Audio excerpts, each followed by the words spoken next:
Enggak, sampah plastik yang paling serius mendapatkan perhatian. Ya benar, sampah plastik ini terus meningkat setiap tahunnya. Diharapkan pemerintah bisa menemukan solusi untuk mengurangi produksi tak sampah. dibarengi dengan pengelolaan sampah yang bertanggung jawab sehingga plastik berakhir Kondisi laut Indonesia kini berada dalam situasi kurang beruntung. Beberapa titik sudah jadi tempat pembuangan.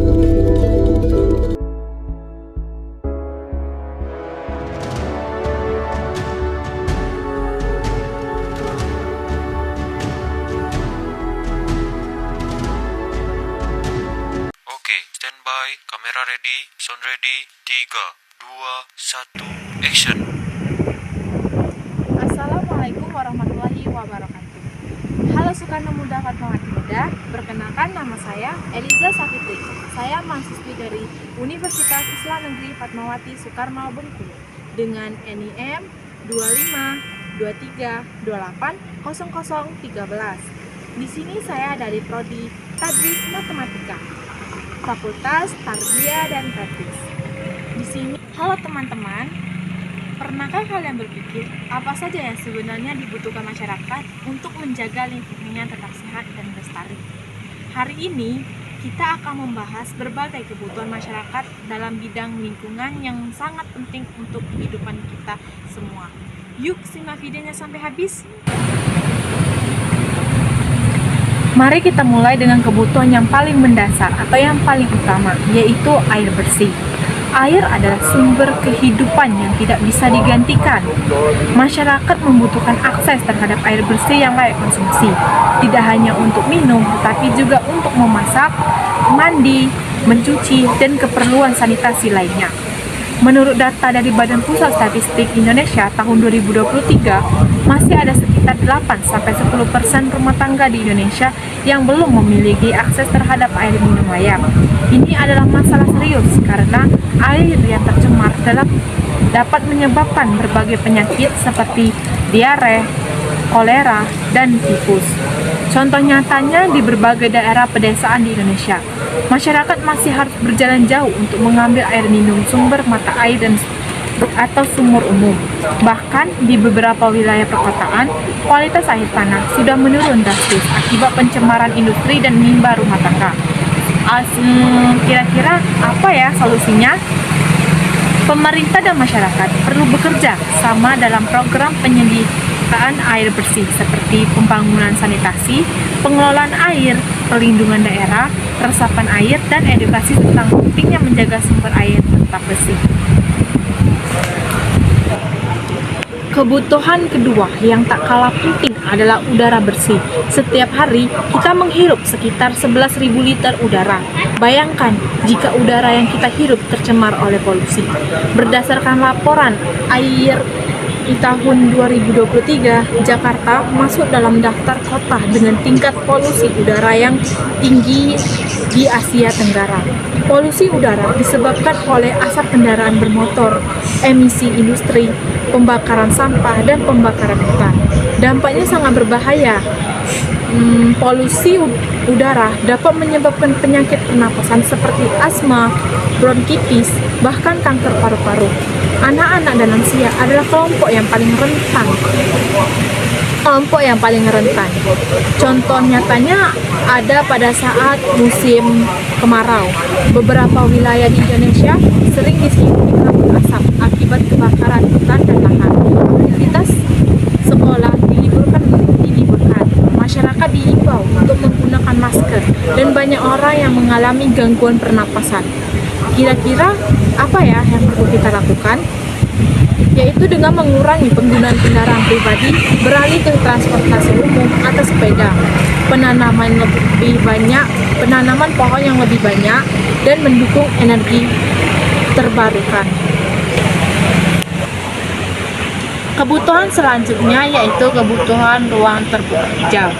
Masyarakat, terutama di perkotaan, sangat membutuhkan ruang terbuka hijau atau RTH.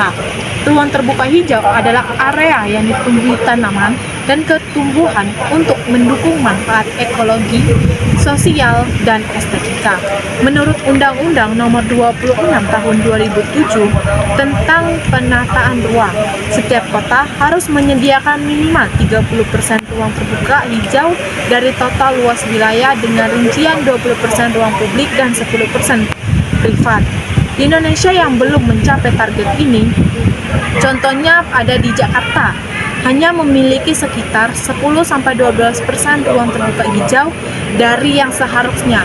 Padahal RTH memiliki banyak fungsi penting seperti penyerapan karbon dioksida, menghasilkan oksigen, mengurangi suhu udara, menyerap air hujan, dan menjadi tempat relasi masyarakat. Manfaat RTH ini atau ruang terbuka hijau ini sangat terasa loh. Pemerintah menunjukkan bahwa orang yang tinggal di dekat dengan taman atau taman hutan kota akan memiliki tingkat stres yang lebih rendah dan kesehatan mental yang lebih baik. Kita bisa berkontribusi dengan tanaman pohon di halaman rumah, membuat taman vertikal, atau mendukung program penghijauan di lingkungan sekitar. Semua kebutuhan yang sudah kita bahas tidak akan terpenuhi tanpa satu hal penting, yaitu pendidikan lingkungan. Masyarakat perlu memahami mengapa lingkungan itu penting dan bagaimana cara menjaganya.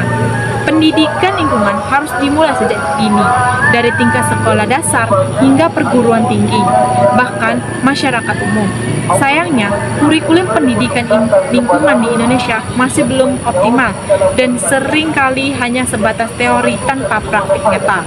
Contoh program suksesnya yaitu program Adwiyata yang diselenggarakan oleh Kementerian Lingkungan Hidup dan Kehutanan, memberikan penghargaan kepada sekolah-sekolah yang berhasil menerapkan pendidikan berbasis lingkungan. Sekolah-sekolah ini mengajarkan siswa untuk memilih sampah, berkebun, menghemat air dan energi, serta mencintai alam. Studi dari UNESCO menunjukkan bahwa pendidikan lingkungan yang efektif dapat mengubah perilaku masyarakat dalam jangka panjang. Anak-anak yang diajarkan mencintai lingkungan sejak kecil akan tumbuh menjadi generasi yang peduli dan bertanggung jawab terhadap alam. Kita semua bisa menjadi pendidik lingkungan, mulai dari keluarga, berbagai informasi di media sosial, atau mengikuti komunitas pendidikan lingkungan. Nah, teman-teman, itulah beberapa kebutuhan masyarakat dalam bidang lingkungan yang sangat penting untuk kehidupan kita. Mulai dari air bersih, udara bersih, ruang terbuka hijau, dan pendidikan lingkungan. Ingat, lingkungan yang sehat adalah hak setiap orang, tetapi juga tanggung jawab kita bersama. Perubahan besar dimulai dari langkah kecil. Kita semua bisa berkontribusi mulai dari hal-hal sederhana, memilah sampah, menghemat air dan listrik, menggunakan produk ramah lingkungan, menanam pohon, dan mengedukasi orang lain.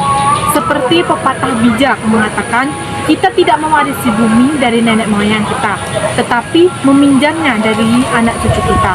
Mari kita jaga lingkungan agar generasi mendatang juga bisa menikmati keindahan dan kelestarian alam Indonesia.